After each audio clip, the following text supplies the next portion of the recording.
message में hi hello कहले बड़ा का हेलो वाला बटन दबैले बड़ा का बोलो कहाँ जाने मैसेज में हाय हेलो कहले बड़ा का हेलो वाला बटन दबैले बड़ा का चाहिए कितना बतावल मुश्किल बा तोहरे नाम घोड़ा कथा बातिल बा अच्छा देखनी हरी तोरा कमर पतिल बा चुप रह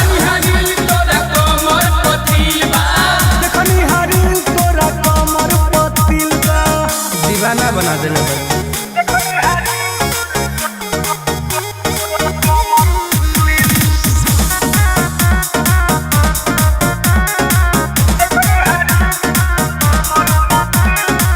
रोजे देखिले खोली खोली प्रोफाइल का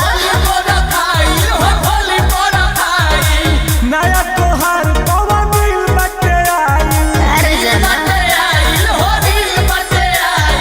तारा के ना दिखम तो हमर मिले ना सुनो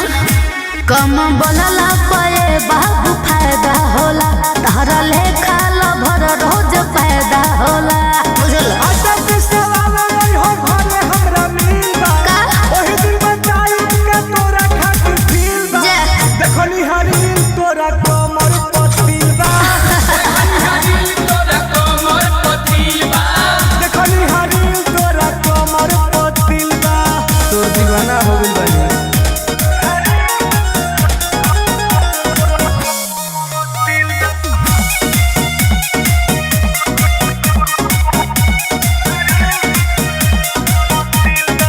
कबो साड़ी कबो सूट सलवार में किसिम किसिम के दिल बनावे लुकुआर में एकरे तो हम दीवाना है अच्छा रोजे दिल भेजेला कमेंट में